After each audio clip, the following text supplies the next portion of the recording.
తరువాతి కాలంలో ఆంధ్రదేశంలో వచ్చినటువంటి అనేక రకములైనటువంటి రచనా ప్రక్రియలకు కావలసినటువంటి విధి విధానములకు కావలసిన సౌకర్యాన్ని మహాభారతంలో తాను ఆంధ్రీకరించినటువంటి భాగంలో చూపిస్తూ మీకు నేను అక్కడక్కడ దానికి సంబంధించిన విశేషాలను చూపిస్తాను. ఇప్పుడు నేను కేవలం నన్నయ్య గారి కవిత్వంలో ఆదికవి శబ్దం ఎలా అన్వయం అవుతోంది అని ఉదాహరణలు చూపించడం కన్నా ఆదిపర్వ ప్రసంగంలోనే నేను మీకు అక్కడక్కడ అటువంటి ఉదాహరణలు చూపించే ప్రయత్నం చేస్తాను. ఆయన ఈ భారతాన్ని ఆంధ్రీకరించారు. ఈ ఆంధ్రీకరించే ప్రయత్నాన్ని ప్రారంభించడంలో వచ్చినటువంటి మొదటి పర్వమే ఆది పర్వము. ఆది అన్న శబ్దమునకే మొదలు అని పేరు.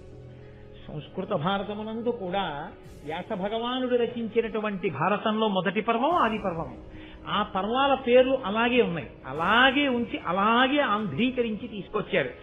అందులో ఆది పర్వ ప్రారంభంలో అంటే మహాభారతము ఆంధ్రీకరించడము ప్రారంభం చేస్తున్న సమయంలో నన్నయ్య గారి యొక్క నోటి నుంచి వచ్చిన మొట్టమొదటి పద్యం. ఆ పద్యాన్ని ఆయన తెలుగులో రచించారు. దాన్ని ఆయన సంస్కృత భాషలోనే రచన చేశారు. కారణం ఒక్కటే, మనకి దేవతారాధన అని ఒక మాట ఉంది. దేవతారాధనము అంటే భగవంతుణ్ణి ఆరాధించుట. ఏమి మనమే జాతీయ భాష అని ఒక భాషను పెట్టుకుంటున్నామే, రాష్ట్ర భాష అని రాష్ట్రాలు ఒక భాషను పెట్టుకుంటున్నాయే, ఎవరి భాష మీద వాళ్ళకి అంతంత మక్కువ ఉంటుందే. ఈశ్వరుడు కూడా ఒక నిర్ణయం చేశాడు. ఆరాధన యందు నామములు చెప్పుకోవడంలోనూ భగవంతుణ్ణి స్మరించడంలోనూ భజన చేయడంలోనూ మీరు ఇందులో చేస్తున్నారన్న దానితో సంబంధం ఉండదు. కానీ వైదికమైనటువంటి ఆరాధనా విధాన ప్రక్రియ యందు సంస్కృత భాషను మాత్రమే ఉపయోగిస్తారు. అందుకే శ్వేతవరాహ కల్పే అంటాం తప్ప తెల్ల పంది కల్పే అని దాన్ని మళ్ళీ అనువాదం చేసి పూజలో ఎక్కడా ఉపయోగించరు. సంస్కృత భాషలోనే ఉంటుంది. భారతాన్ని ఆంధ్రీకరించడం అనేటటువంటి మహోజ్వలమైన ప్రక్రియని ప్రారంభం చేస్తూ నన్నయ్య గారు దేవతామూర్తుల యొక్క ఆరాధన, ఆ త్రిమూర్తుల యొక్క అనుగ్రహం నాకు కలగాలి అని సంస్కృతంలోనే ప్రారంభించారు. సంస్కృతంలో ప్రారంభించడం తెలుగు భాషకేదో తక్కువతనం చేసినట్టుగా భావించకూడదు. సంస్కృతం తల్లి వంటిది. తాను ఎంత గొప్పవాడైనా కావచ్చు, కానీ తనని కన్న తల్లి తాను చదువుకున్నంత చదువుకున్నది కాకపోవచ్చు. తనని కన్న తల్లి తానిప్పుడు ఎంత ఐశ్వర్యవంతుడో ఆమె అంత ఐశ్వర్యవంతురాలు కాకపోవచ్చు. తానిప్పుడు ఎంత అందంగా ఉన్నాడో తన తల్లి అంత అందంగా అంత పటుత్వంతో శరీర సౌష్ఠవంతో లేకపోవచ్చు. అయినా అమ్మ అమ్మే. అమ్మ కనబడితే నమస్కరించడమే అసలు అవతల వారి వ్యక్తిత్వానికి నిదర్శనం. కాబట్టి ఆ సంస్కృత భాషలో మొట్టమొదటి పద్యాన్ని చేసి ఆ త్రిమూర్తుల్ని గౌరవించి ఆ త్రిమూర్తుల యొక్క శక్తి స్వరూపాల్ని కూడా స్తోత్రం చేయడం నన్నయ్య గారి యొక్క పరిణతికి నిదర్శనం. కాబట్టి ఆయన మొట్టమొదటి పద్యాన్ని ప్రారంభం చేస్తూ శ్రీవాణీ గిరిజాశ్చిరాజ దదతో వక్షో ముఖాంగేషు ఏ లోకానాం స్థితిమావహంత విహతాం స్త్రీపుంసయోగోద్భవాం తే వేదత్రయమూర్తయ త్రిపురుషా సంపూజితావస్సురైః భూయాసు పురుషోత్తమాంబుజభవ శ్రీకంధరా శ్రేయసే అంటూ మొదలుపెట్టారు. అందులో శ్రీ వాణి గిరిజ. శ్రీ అంటే లక్ష్మి. కవితాపరంగా శ్రీకారంతో ప్రారంభం చేయడం చాలా చక్కటి సంప్రదాయం, శుభప్రదమైనటువంటి ప్రారంభం. కాబట్టి శ్రీకారంతో ప్రారంభం చేశారు. శ్రీ లక్ష్మీదేవి, వాణి సరస్వతి, గిరిజ పార్వతీదేవి. ఈ ముగ్గురమ్మలుగా మూడు శక్తులకు ప్రతీకలు. వాణి సరస్వతి ఆమె కవన శక్తికి ప్రతీక. ఒకరిలో ఉన్నటువంటి ప్రజ్ఞ ఆయన యందే ఉండిపోతే స్వార్థంతో అంతకన్నా ఘోరం ఇంకొకటి ఉండదు లోకంలో. అందుకే నీరు నిలబడితే వాసన వస్తుంది.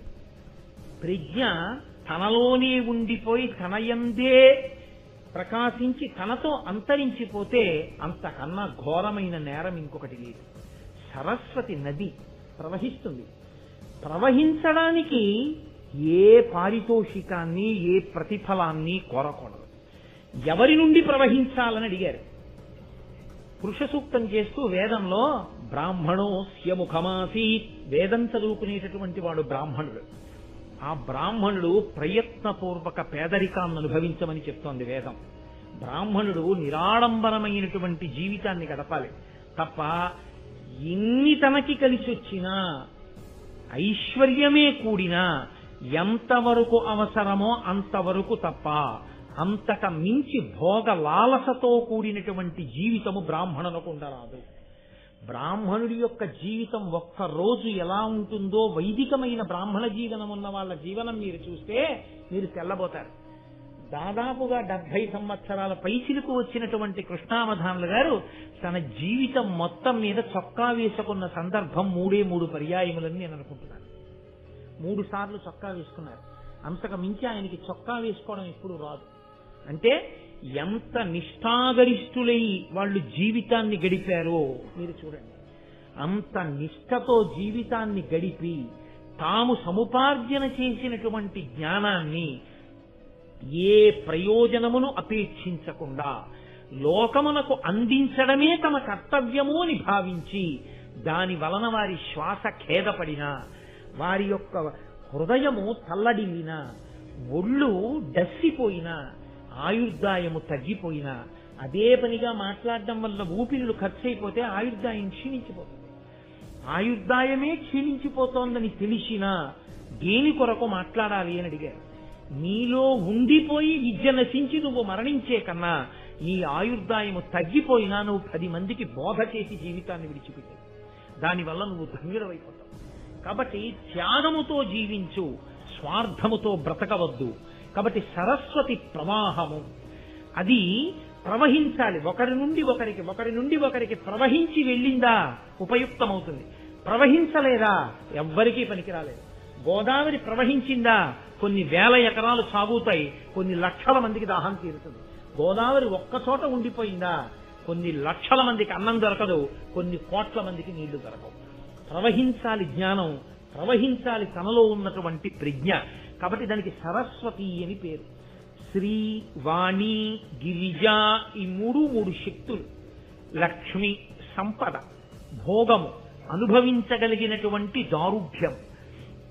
కాబట్టి ఈ 3 ఏవైతే ఉన్నాయో ఈ 3టిని 3 మూర్తులు తమ శరీరములలో 3 చోట్ల ధరించి ఉన్నారు. ఎక్కడెక్కడ? వక్షో ముఖాంగేషు. శ్రీ లక్ష్మిని వక్షో గుండెల్లో పెట్టుకున్నాడు ఒక ఆయన. వాణి సరస్వతిని ముఖ అంటే సంస్కృతంలో ముఖ అన్న శబ్దానికి నోరు అన్నది కూడా అదే అర్థం. కాబట్టి నోటి యందు నాలుక చివర నిలుపుకున్నాడు ఒక ఆయన. అంగేషు శరీరంలో సగభాగం ఇచ్చాడు, లేదా శరీరం ఇచ్చేశాడు పరమేశ్వరుడు పార్వతీదేవికి. కాబట్టి ఈ 3 శక్తులను తమ శరీరములో ఉన్నటువంటి 3 అవయవముల యందు నిలుపుకున్న త్రిమూర్తులు ఎవరున్నారో వారు సశక్తియుతులై ఉన్నారు. ఇది నన్నయ్య గారి యొక్క ప్రార్థనా శ్లోకం. మనకి సంప్రదాయము అని ఒక మాట మీతో నేను ఇందాక మనవి చేశానే, వేదంలో ఆచారము అని ఒకటి ఉన్నది అని. పూజ చేసేటప్పుడు శక్తియుతుడైన పరమాత్మనే పూజ చేస్తాం. అందుకే రాముడికి కూడా రాముడిగా పూజ లేదు, శ్రీరాముడిగా పూజ. ఆ శ్రీకారంతో కలవాలి. నారాయణుణ్ణి నారాయణుడిగా, లక్ష్మిని లక్ష్మిగా పూజ చెయ్యం మనం.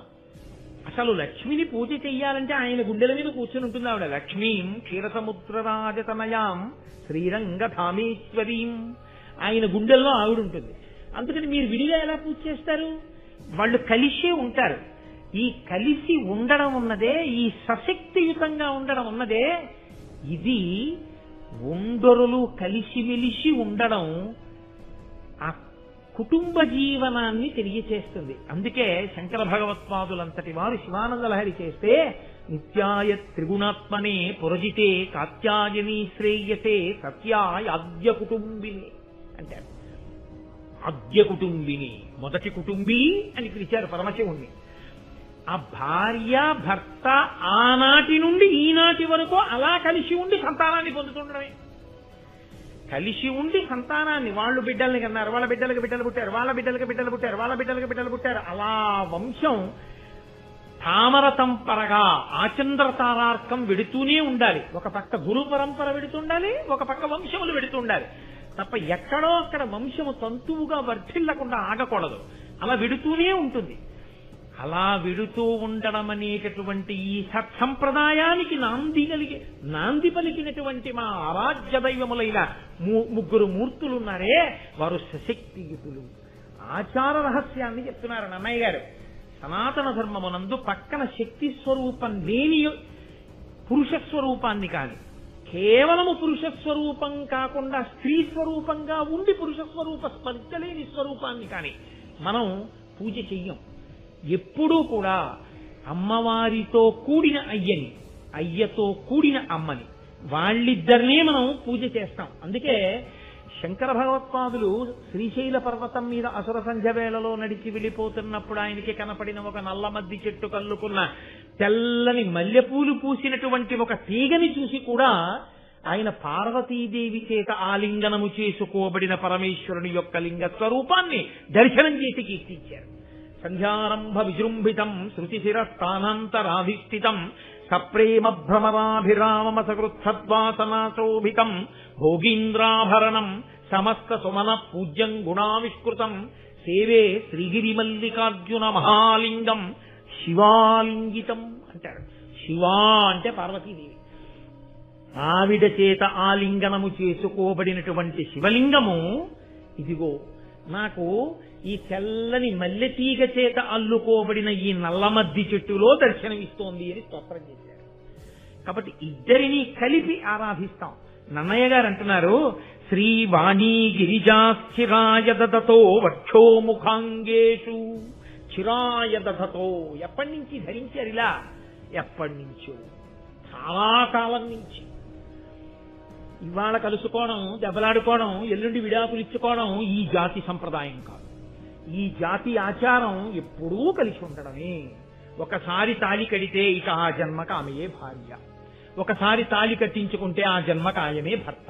ఇద్దరి మధ్య ఘర్షణకి ఏ ఏ ప్రాంతములుంటాయో ఆ ప్రాంతముల యందు ఇద్దరూ రాజీపడి జీవితాన్ని సమన్వయంతో రెండు బండి చక్రాలు కలిసి రథాన్ని నడిపినట్టు నడుపుకోవడమే తప్ప ఘర్షణ పడి విడిపోవడం అన్నది విడాకుల మాట తెలియని ఏకైక జాతి ప్రపంచ పటంలో భారత జాతి.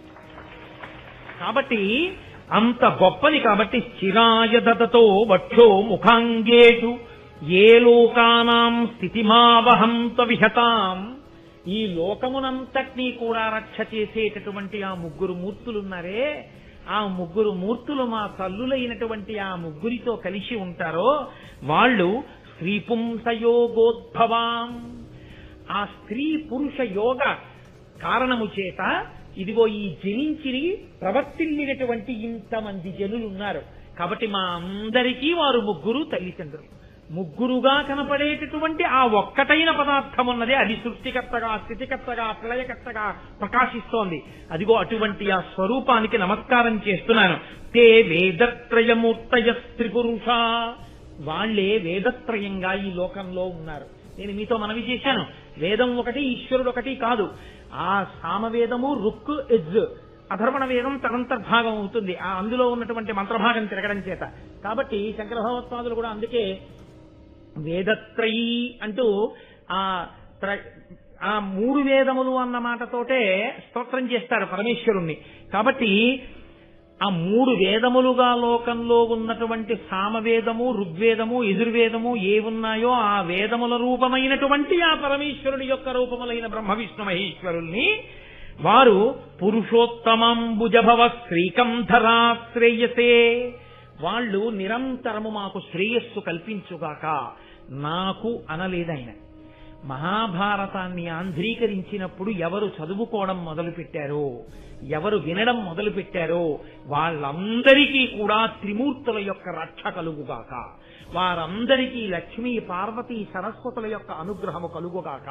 బ్రహ్మ విష్ణు మహేశ్వరుల యొక్క అనుగ్రహము కలుగుగాక. కాబట్టి మాకు అంటూ పురుషోత్తమ అంబుజభవ. పురుషోత్తముడు అన్న మాట శ్రీ మహావిష్ణువుది, మహాదేవుడు అన్న మాట పరమశివుడి. పురుషోత్తముడు శ్రీ మహావిష్ణువు. అంబుజభవ అంటే కమలంలోంచి, తామర పువ్వులోంచి పుట్టినటువంటి వాడు బ్రహ్మగారు. శ్రీకంధర శ్రేయసే. శ్రీకంధర అంటే శ్రీ అంటే విషం, కంధర అంటే కంఠమునందు పెట్టుకున్నవాడు. కంఠమునందు హాలాహలములు పెట్టుకున్నటువంటి పరమశివుడు. శ్రేయసే మాకు సమస్త అభ్యున్నతులను కృప చేయుగాక. పరమేశ్వరుడు కంఠమునందు హాలాహలాన్ని పెట్టుకోవడం కూడా లోకాల్ని రక్షించడానికి. తండ్రి కొడుకు కష్టం పడుతుంటే ఆ కష్టాన్ని తన నెత్తి మీద వేసుకున్నట్టు మహానుభావుడైనటువంటి పరమేశ్వరుడు ఈ లోకములకంతటికి తండ్రి కాబట్టి హాలాహలోత్పాదనము చేత లోకములన్నీ చల్లడిల్లితే తాను హాలాహలాన్ని పుచ్చుకున్నాడు. కాబట్టి ఆ శ్రీకంధరుడైనటువంటి పరమశివుడు, పురుషోత్తముడైనటువంటి విష్ణుడు, అంబుజభవుడైనటువంటి బ్రహ్మ మాకు శ్రేయస్సులను కూర్చుగాక అని ప్రారంభం చేసి రాజరాజ నరేంద్రుడి మీద మహాభారతాన్ని ఆంధ్రీకరించడానికి కారకుడైన వాడు కనుక రాజరాజ నరేంద్రుడి మీద ఆయన ఒక పద్యాన్ని చెప్తున్నారు. కాదు, ఇందులో ఒక చమత్కారం ఉంది. మనకి సాహిత్యం అంతా కూడా, సాహిత్యము అంటే భగవన్నామ స్పర్శలేని సాహిత్యం ఏదుందో ఆ సాహిత్యాన్ని మన వాళ్ళు అంగీకరించారు. అందుకే పోతన గారు భాగవతాన్ని ఆంధ్రీకరిస్తూ ఓ మాట అంటారు, హరినామ స్పృహలేని కావ్యము విచిత్రార్థాన్వితంబయ్యు శ్రీకరమయ్యుండదయోగ్య దుర్మదనత్కాకోల కర్తాకృతి అంటారు. ఎంత గొప్ప గొప్ప శబ్దాలు వేసినా, ఎంత గొప్ప గొప్ప అర్థాలున్నా, ఎంత గొప్పగా రచన చేసినా పరమేశ్వరుడి గురించి చెప్పనటువంటి సాహిత్యం ఏదుందో, భగవద్భక్తిని ప్రబోధం చెయ్యనిదేదుందో అది నిరర్థకము. అది తద్దినం పెట్టినటువంటి రేవులకి కాపులెళ్ళినట్టు వెళ్ళేటటువంటి వాళ్ళకి పనికొస్తుందేమో కానీ హరినామ స్తుతి చేయు కావ్యము సువర్ణాంభోజి హంసావళీ సురతిభ్రాజితమై మానస సరస్ఫూర్తి నిలుంగొందు. మానస సరోవరానికి ఎవరెడతారు? పాపాలు పోగొట్టుకుందామనుకునేటటువంటి జిజ్ఞాసులైనటువంటి మహాభక్తులైన వాళ్ళు వెళ్ళి మానస సరోవరంలో స్నానం చేసినట్టు, హంసలు మానస సరోవరంలో ఉండేటటువంటి నీటి మీద తేలియాడి తామరతూండ్లు తిని ఆడుకున్నట్టు హరినామస్తుతి చేసినటువంటి కావ్యములను ఎవరు చదువుకుంటారు అంటే హరిని చేరుకుందాం అనుకున్నటువంటి వాళ్ళు చదువుకుంటారు. హరినామ స్పర్శలేని సాహిత్యం తద్దినం పెట్టే రేవు, అక్కడ అటువంటి సాహిత్యాన్ని చదువుకోవడం అటువంటి రేవుకి వెళ్ళినటువంటి కాకుల వంటి వారు చేసే పని అంటారు పోతన గారు. కాబట్టి మహానుభావుడు పైన దేవతలను నేను స్తోత్రం చేశాను. ఒకరేమో వ్యాస భగవానుడు చంద్రవంశాన్ని వర్ణించాడు మహాభారతంలో, వాల్మీకి మహర్షి సూర్యవంశాన్ని వర్ణించారు రామాయణంలో. సూర్యవంశాన్ని, చంద్రవంశాన్ని, రెండు వంశాల్ని వర్ణించి మనకి ధర్మాన్ని నేర్పినటువంటి వాళ్ళు వ్యాసుడు, వాల్మీకి. వ్యాసుడు, వాల్మీకి ఇద్దరు సూర్యచంద్రుల్ని ప్రస్తుతి చేశారు. ఆ సూర్యచంద్రులే రాత్రి పగలు ఉంటారు. సూర్యచంద్రుల్ని ప్రస్తుతి చేసినటువంటి వ్యాస వాల్మీకులు మన సాహిత్యానికంతటికీ కూడా రెండు కళ్ళ లాంటి వారు. అందుకే వ్యాస భగవానుణ్ణి, వాల్మీకిని స్తుతి చెయ్యకుండా, వాళ్ళకి నమస్కరించకుండా అసలు ఏ విధమైనటువంటి భగవత్ సంబంధమైన ప్రసంగాన్ని పెద్దలైన వారు చెయ్యరు. వారిద్దరికీ నమస్కరించి మాత్రమే చేస్తుంటారు. కాబట్టి నేను ఈ మహాభారతంలో చంద్రవంశాన్ని వర్ణించబోతున్నాను. వ్యాస భగవానుడు అందించినటువంటి చంద్రవంశం అది. కాబట్టి నేను ఇప్పుడు చంద్ర సంబంధమైన కీర్తన కూడా చెయ్యాలి. పైన శ్రీ, వాణి, గిరిజ వాళ్ళ ముగ్గురు, ఆ ముగ్గురిని వహించినటువంటి పుంస్వరూపాల్ని కీర్తించాను. అందుకని రాజరాజ నరేంద్రుణ్ణి అడ్డుపెట్టి రాజ శబ్దం చంద్రుణ్ణి చెప్తుంది. రాజా అంటే చంద్రుడు.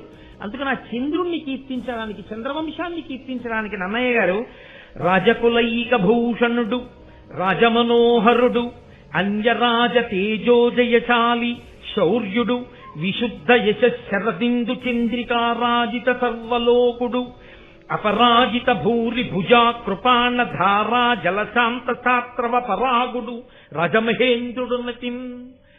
రాజమహేంద్రుడు ఆయన రాజమహేంద్ర పురాన్ని ఇప్పుడు మనం రాజమండ్రి అంటున్నాం.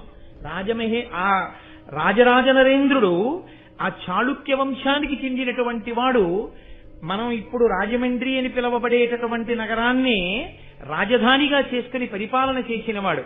ఆయన్ని స్తోత్రం చేస్తూ రాజకులైక భూషణుడు, రాజులు అనిపించుకున్న వాళ్ళందరిలోకి కూడా గొప్పవాడిగా కీర్తింపబడినవాడు కాదు. రాజకులైక భూషణుడు అన్నది పైకి చంద్రుడికి సమన్వయం. కాబట్టి రాజమనోహరుడు, రాజులందరిలోకి కూడా చాలా మనోహరమైనటువంటి స్థితిని పొందినటువంటి వాడు. అన్య రాజ తేజో జయశాలి శౌర్యుడు, మిగిలిన రాజులందరినీ కూడా జయించినటువంటి వాడు. గొప్ప శౌర్యము కలిగిన వాడు రాజరాజ నరేంద్రుడు. విశుద్ధ యశ శరదిందు చంద్రికారాజిత సర్వలోకుడు, శరత్కాలంలో ఉండేటటువంటి చంద్రబింబాన్ని పరిణిత చంద్రుడు అని పిలుస్తారు. బాగా ప్రకాశవంతంగా ఉంటుంది వెన్నెలతోటి. అటువంటి చంద్రుడు ఎలా ఉంటాడో రాజులందరిలో రాజరాజ నరేంద్రుడు అంత గొప్పవాడు. అపరాజిత భూరి భుజాకృపానధారాజల శాంత శాస్త్రవపరాగుడు, ఆ రాజరాజ నరేంద్రుడు పట్టుకున్నటువంటి ఆయన యొక్క ఖడ్గధారల చేత కారినటువంటి రక్తధారల చేత శత్రువుల యొక్క ఉద్రేకమనబడేటటువంటి ధూళి అణిగిపోయినటువంటి వాడు. ధూళి ఎగురుతోందనుకోండి, భూమి మీద పెద్ద వర్షం పడిందనుకోండి, ఆ నీటి ధార చేత కొట్టబడి ధూళంతా అణిగిపోతుంది. అలా శత్రువులైన రాజులు పైకి లేస్తుంటే రాజరాజ నరేంద్రుడి చేత కత్తి పట్టుకుని యుద్ధ భూమికెళ్లి ఆ కుత్తుకలు తెగటార్చి ఆ నేల రాలిపోయేటట్టుగా శత్రువులందరినీ దునుమాడితే ఆ కత్తి నుంచి కారినటువంటి ఆ ధారల చేత శత్రువులనేటటువంటి ధూళి అణిగిపోయేటట్టుగా చేయగలిగినటువంటి పరాక్రమశాలి అయిన రాజరాజ నరేంద్రుడు. రాజమహేంద్రుడున్నతిన్, అటువంటి వాడు రాజరాజు. ఆ రాజరాజ నరేంద్రుడిని కీర్తించి విమలాదిత్యతనూజుడు, విమల విచారుడు, కుమార విద్యాధరుడు, ఉత్తమ చాళుక్యుడు, వివిధాగమ విహిత శ్రముండు, తుహినకరుండరుకాంతిన్. ఆయన చూడగాని చంద్రుణ్ణి చూస్తే ఎంత సంతోషం కలుగుతుందో తన శరీర కాంతి చేత రాజరాజ నరేంద్రుణ్ణి చూసిన వాళ్ళకి కూడా అంత సంతోషం కలిగేది. ఆయన విమలాదిత్యుడికి కుందవాంబ అనబడేటటువంటి స్త్రీకి కలిగినటువంటి వాడు, జన్మించినటువంటి వాడు. చాలా పరిశుద్ధమైనటువంటి ఆచారము కలిగిన వాడు. నేను మీతో మనవి చేశాను, పరదేవతానుగ్రహము కలిగిన వాడొకడు జన్మిస్తే తప్ప అటువంటి శక్తి ఉన్నవాడిని గుర్తించి అంధీకరింప చెయ్యడం కూడా సాధ్యం కాదు, అంత తేలికైన విషయమేం కాదు అని. కాబట్టి కుమార విద్యాధరుడు, ఉత్తమ చాళుక్యుడు. సుబ్రహ్మణ్యేశ్వర స్వామి వారు దేవసేనకంతటికి అధిపతియే రాక్షసుల్ని ఎలా దునుమాడతాడో అలా అటువంటి పరాక్రమము కలిగి శస్త్రాస్త్ర విద్యా నైపుణ్యము కలిగినటువంటి వాడైన వాడు. లేదా సుబ్రహ్మణ్యేశ్వర స్వామి వారి ఆరాధనా విధానమునందుండేటటువంటి తంత్రముల యందు నిష్ణాతుడైనటువంటి వాడు. వాళ్ళు గొప్ప శివభక్తులు ఆ చాళుక్యులందరూ. కాబట్టి వివిధాగమ విహిత శ్రముండు, అనేకమైనటువంటి ఆగములు తెలిసిన్నటువంటి వాడు. అటువంటి రాజరాజ నరేంద్రుడు ఒకానొకనాడు సభలో గొప్ప పండితుల్ని కవుల్ని అందరినీ కూర్చోపెట్టుకుని వాళ్ళతో మాట్లాడుతున్నాడు. మాట్లాడుతుండగా సంస్కృతంలో ఉన్నటువంటి భారతం గురించి ప్రస్తావన వచ్చింది. ఆయనకి భారతం వినడం అంటే చాలా ఇష్టం. అందుకని తరచూ భారతంలో ఉన్నటువంటి విశేషాలన్నీ వింటూ ఉండేవాడు. అదే కాదు, మిగిలినటువంటి రామాయణాది కావ్యములను కూడా వింటూ ఉండేవాడు. ఆయన ఆ నన్నయ్య గారిని పిలిచి నన్నయ్య గారితో ఒక మాట అన్నాడు. ఎంత బహుశా నన్నయ్య గారి గురించి మనకి తెలియడానికి భారతంలో నన్నయ్య గారు ఇచ్చినటువంటి ఏకైక పద్యం అదొక్కటే. అది వినా నన్నయ్య గారి గురించి తెలుసుకోవడానికి సాధికారికమైనటువంటి సాక్ష్యములతో కూడినటువంటి ఇతర పద్యములు మీకు కనపడవు ఇందులో. తన కుల బ్రాహ్మణు అనురక్తు అవిరళ జప హోమ తత్పరు విపుల శబ్ద శాసను సంహితాభ్యాసు బ్రహ్మాండాది నానా పురాణ విజ్ఞాన నిరతున్ పాత్రం ఆపస్తంభసూత్రు ముద్దల గోత్ర జాతు సద్వినుతావదాత చరితు లోకజ్ఞు ఉభయ భాషా కావ్య రచనాభిశోభితు సత్ప్రతిభాభియోగ్యు నిత్య సత్య వచను మత్యమరాధిపాచార్యు సుజను నన్నపార్యుచూచి పరమ ధర్మ విధుడు వర చాళుక్యాన్వయాభరణుడిట్టులనియ కరుణతోడా. నన్నయ్య గారిని సభలో ఒకసారి అలా చూశాడు ఆ పండితులు కవుల మధ్యలో. నన్నయ్య గారికి ఉండేటటువంటి లక్షణములు ఎటువంటివో చెప్తున్నారు. ఆయన కులబ్రాహ్మణుడు అన్న మాట పరంపరాగతంగా కేవలం తన దగ్గర పౌరోహిత్యం చేస్తూనో లేకపోతే తన దగ్గర ఉండేటటువంటి బ్రాహ్మణుల యొక్క పరంపరకి చెందినవాడు మాత్రమే అనో అర్థం ఇచ్చేటటువంటిది కాదు. ప్రభువు ప్రకటించినటువంటి శాసనములను సంస్కృత భాషలో రచన చేసి అందించగలిగినటువంటి దిట్ట అయినటువంటి వాణ్ణి కూడా కులబ్రాహ్మణుడనే పిలుస్తారు. కాబట్టి అటువంటి శక్తి కలిగిన కులబ్రాహ్మణుడు నిరంతరము జపం చేస్తుంటాడు, హోమం చేస్తుంటాడు. హోమము చేత దేవతల్ని ప్రీతి కల్పిస్తూ ఉంటాడు. మంత్రములను జపం చేసి ఆ మంత్రానుష్ఠాన దేవతల యొక్క అనుగ్రహాన్ని పొందుతూ ఉంటాడు. అంటే వేదమునందు మంత్రముల యందు అంత నిష్ట కలిగి అంత గొప్ప దేవతానుగ్రహాన్ని పొందినటువంటి వాడు విపుల శబ్ద శాసనుడైన.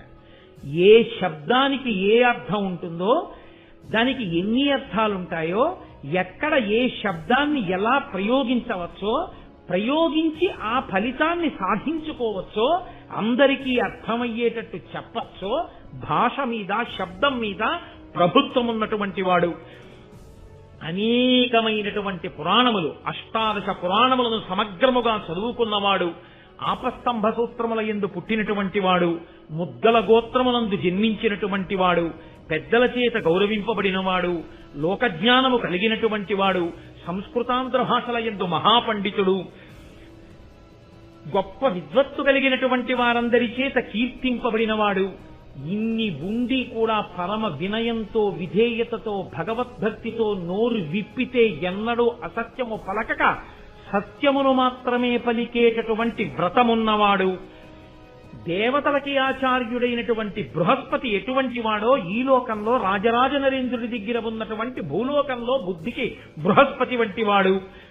అటువంటి నన్నయాచార్యుని చూసి పిలిచాడాయన. పిలిచి ఒక నమస్కారం చేసి, మహానుభావ నన్నయ, నీ వంటి ప్రాజ్ఞుడు జన్మించాడయా, నీ యొక్క గొప్పతనాన్ని మేము వినియోగించుకోవాలి. అటువంటి ప్రభువులు ఉన్ననాడు కదా జాతికి అందేది ఇటువంటివి. అటువంటి శక్తి ఉన్నవారు ఉన్నా వారిని గుర్తించి వారి నుండి రాబట్టగలిగిన సమర్థత ప్రభువులకి లేకపోతే సాలగ్రామాలు కూడా రాళ్లల్లోనే ఉండిపోతాయి. ఆ సాలగ్రామాల్ని నువ్వు వేరు చేసేది ఎప్పుడు, పూజ చేసేది ఎప్పుడు, వాటి అనుగ్రహాన్ని నువ్వు పొందగలిగేది ఎప్పుడు? కాబట్టి ఆ రాజు పిలిచి అన్నాడు, మహానుభావ, నాకు ఇష్టమైనవేవో నీకు తెలుసు, నీవు నాకు కుల బ్రాహ్మణుడవు, కాబట్టి ఇవాళ నేను కొత్తగా చెప్తున్నానని నువ్వు నమ్మవలసిన పని లేదు. నాకు ఇష్టమైనవి ఈ లోకంలో 5 ఉన్నాయి. ఆ 5 నాకు ఇష్టమైనవి అని ఇవాళ నేను చెప్తే నిజమేనా ఈయన చెప్పేది అని నువ్వు శంకించవలసిన అవసరం లేదు. నీకు బాగా తెలుసు నా నడవడి ఎంతను. ఇవి ఏను సతతంబునాయడగరం విష్టంబులయ్యుండు బాయవు భూదేవకులాభితర్పణ మిహీయ ప్రీతియున్ భారత శ్రవణాసక్తియు పార్వతీపతి పదాబ్జ ధ్యాన పూజా మహోత్సవమున్ సంతత దానశీలతయు శశ్వత్సాధు సంగత్యమున్. ఎప్పుడైనా తాత అయిపోయిన తర్వాత అయినా కనీసం తాతగారండి మీకేంటండి తాతగారండి ఇష్టం అని అడిగితే ఈ 5 మళ్ళీ కాపీ కొట్టి చెప్పకపోయినా మా తాతగారు ఇలా చెప్పేవారు అని గుర్తుంచుకోవడానికి వీలుగా మనవలకి ఒక్కటి చెప్పుకోగలిగిన బతుకు బతకగలిగితే మనిషి వాడు ధన్యుడు. తప్ప ఇన్నేళ్ళు వచ్చినా ఎన్ని తరాలు చూసినా తాతగారు మీకు ఏమి ఇష్టమండి అని అడిగితే అడిగినప్పుడల్లా తాతగారు నాకు వంకాయ అల్లం పెట్టిన కూర ఇష్టం రా అన్నవాడు పుట్టలోని చెదలు పుట్టవా గిట్టవా దేని కొరకు? రాజరాజ నరేంద్రుడు చెప్పుకుంటున్నాడు, నాకు 5 ఇష్టం. నీకు తెలుసు నన్నయాచార్య, ఇవి ఏను సతతంబునాయడగరం విష్టంబులయ్యుండు. ఒకప్పుడు ఇష్టంగా ఉండి ఒకప్పుడు ఇష్టం పోవడం కాదు, సతతంబు నాకెప్పుడు ఇష్టం. 5 చెయ్యాలని నా మనసు ఉవ్విళ్ళు ఊరుతూ ఉంటుంది. ఏమిటో తెలుసా? బాయవు, అవి పోవు. చేశాంగా ఎన్నాళ్ళు చేస్తాం అంటే వద్దులే నిజమే చేశాం కదా అని నా మనసు తృప్తి పడదు. ఈ 5 మళ్ళీ మళ్ళీ మళ్ళీ మళ్ళీ చెయ్యాలనిపిస్తుంది. మళ్ళీ మళ్ళీ చెయ్యాలని అనిపించేవి చాలా ఉంటాయి. విశ్వనాథ సత్యనారాయణ గారు చెప్పారు, చేసిన సంసారమే చేస్తున్నావు కానీ రాసిన రామాయణం రాయడానికి నీకేమిటి ఇబ్బంది అన్నారే. కాబట్టి నాకు 5 ఇష్టం, అవి వదలవయా నా మనస్సుని మళ్ళీ మళ్ళీ చేయమంటాయి. ఏమిటో తెలుసా? భూదేవ కులాభితర్పణ మహీయ ప్రీతియున్. భూదేవం ఈ భూమి యందు దేవతల వంటి బ్రాహ్మణులు ఆ వేదం చదువుకుని పరమభక్తితో జీవనం చేసేటటువంటి బ్రాహ్మణులు కనపడ్డప్పుడు వాళ్ళని సేవించాలని, వాళ్ళకి నమస్కరించాలని నా మనసు వెంపర్లాడుతుంటుందయ్యా. భారత శ్రవణాసక్తియు, భారతం ఎన్ని మాటలు విన్నా ఇంకా వినాలి, ఇంకా వినాలి, ఇంకా వినాలనిపిస్తూనే ఉంటుంది. నిజమో అబద్ధమో నన్నయ్య గారికి తెలీదు. నన్నయ్య గారు రోజు వింటల్లా. రాజరాజ నరేంద్రుడు చెప్తున్నది యథార్థమే, అందుకు కదూ ఆంధ్రీకరించారు. అంటే నన్నయ్య గారి లాంటి శక్తి ఉన్నవాడు ఉన్నా ఆయనకి ఆంధ్రీకరించాలన్న కోరిక పుట్టాలంటే అటువంటి రాజు కూడా పుట్టద్దు. అందుకని నేను రాజరాజ నరేంద్రుడిని తక్కువ చెయ్యొద్దంటున్నాను. కాబట్టి భూదేవ కులాభితర్పణ మహీయ ప్రీతియున్ భారత శ్రవణాసక్తియు పార్వతీపతి పాదాబ్జాన పూజా మహోత్సవము. ఎంత గొప్పగా చెప్పుకున్నారండి. పార్వతీపతి ఒక్క శివ పూజ అనలేదైనా. శివ పూజగా కాదు, ఇది కదా అన్నయ్య గారి పద్యం ఆచారం. ఇద్దరిని కలిపి పూజ చేస్తాం మనం. పార్వతీ పరమేశ్వరులు, లక్ష్మీనారాయణులు అలా అంటాం గాని వాణి హిరణ్యగర్భాభ్యాం నమః, శిశి పురంధరాభ్యాం నమః అంటాం గాని ఎవరో ఒకరిని పిలిచి ఒకరు వదిలేయడం మన సంప్రదాయంలో లేదు. అందుకే పిలుపుకి కూడా అంత మర్యాదగానే పిలుస్తాం. మనం పిలిస్తే వేసినా అంత మర్యాదగానే వేస్తాం. శ్రీమతి మరియు శ్రీ అని. మన జాతి సంస్కారం అటువంటిది, దానికి ఉన్న వైభవం అటువంటిది. కాబట్టి ఆ పార్వతీపతి ఉన్నాడే, ఆ పార్వతీ పరమేశ్వరుల యొక్క పాదముల వంక చూస్తూ, ఆ పాదముల సేవ చూస్తూ గంధం అలదాలన్నా, పూజ చెయ్యాలన్నా లలితా సహస్రంతో 1000 పువ్వులేసేసి, శివసహస్రంతో 1000 పూజలేసేసి, 1000 పువ్వులేసేసి, గంధం అలది, కుంకుమార్చన చేసేసి, ధూపం వేసేసి, ఎన్ని చేసినా అయ్యో ధూపం దగ్గరికి వచ్చేసానా, మళ్ళీ ఎప్పుడు చేస్తాను పార్వతీపతి పూజ, మళ్ళీ సాయంకాలం కూర్చొని చెయ్యాలి అనిపిస్తుందా ఆనన్నయ్య? ఏమిటో నాకు ఆ పార్వతీపతి పూజ అంటే అంత ఇష్టం. అంటే ఆయన విష్ణుద్వేషికాడు, ఆయనకి శివుని యందు అనురక్తి. కానీ రాజరాజ నరేంద్రుడు విష్ణుద్వేషికాడు. అది భక్తి అన్న మాటకి పరిపూర్ణమైనటువంటి నిర్వచనం. కాబట్టి నాకు ఆ పార్వతీపతి పాదములను ఎప్పుడు పూజ చేస్తానా అని ఉంటుందయ్యా.